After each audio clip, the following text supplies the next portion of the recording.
So, with the Pope passing on, there's going to be a lot of attention regarding who the new Pope will be and how does this process work regarding electing a new Pope.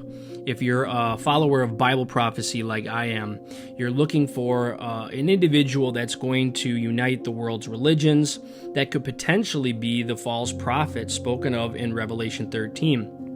But in this video, I want to go through the process of what happens when the Catholic Church selects a pope. The election of a new pope is highly mystified and a sacred process, dating back centuries and enshrined in last year's award-winning thriller Conclave. The last time the College of Cardinals gathered to vote and select the next representative of the Catholic Church was more than a dozen years ago, when Pope Francis was selected. His predecessor, Pope Benedict, stepped down from the papacy in 2013, a decision that had not been made by someone of his station in almost 600 years. Benedict, then 85, cited his age and declining health. He died in 2022. So whether by death or in the rare case of retirement, once the papacy is vacated, a successor must be selected. And here's how the conclave process looks. First comes the Pope's funeral. After the Pope dies, a formal set of practices codified by the 1996 document of the Lord's whole flock prompts formal notifications, the sealing of the pontiff's rooms and papers, and the destruction of the papal signet ring. The Roman Catholic Church has about 1.3 billion members worldwide, and papal funerals typically draw millions of mourners to Rome. The funeral for Pope John II in 2005 drew an estimated 4 million people to Rome and Vatican City. World leaders often attend. Church doctrine calls for the Pope to be buried 4 to 6 days after his death unless there are extenuating circumstances. Popes are not autopsied. Funeral rites are celebrated for 9 days after his death. So then who decides who the next pope is? The College of Cardinals, or the Church's most senior officials, residing either at the Vatican or spread across the world, gather in Rome to choose the next pope. The college is also acting head of the church in the interim. Not all cardinals get to vote.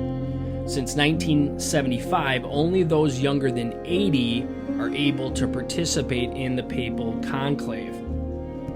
So how long does this conclave last? Well, cardinals will stay in the conclave until a new pope is selected. This process takes as long as needed. In the 13th century, it took cardinals 3 years to select or elect Pope Gregory. But in modern times, papal conclaves have skewed much shorter. The longest conclave in the 20th century lasted 5 days. And in 2013, Pope Francis was elected in a little over 24 hours. So, who can be elected as Pope? Any baptized man is eligible to become the next Pope. Not since the 14th century, however, has anyone outside the rank of cardinal been selected for the position. So many of you are familiar with the white or black smoke. As the rounds of secret voting go on, the public's sole way of keeping up with the process is via smoke coming out of the Sistine Chapel's chimney. Crowds in St. Peter's Square gather to watch literal smoke signals after each round of voting. If no candidate receives at least 2/3 of the electors' votes, cardinals burn the slips of paper with chemicals that produce black smoke. Once a candidate earns the requisite number of votes and he accepts the papacy, chemicals that produce white smoke are added and the world is notified that a successor has been chosen. Soon after, the next pope makes his debut by appearing on the balcony in front of St. Peter's. So, as a former Catholic, I just look at everything through a biblical, prophetic lens. And, a lot of this is very mystical. It's a lot of kind of almost like Hollywood, if you will. But I think there's going to be a lot of things that happen as the world draws its attention to the Vatican once again, kind of curious who the next pope is going to be.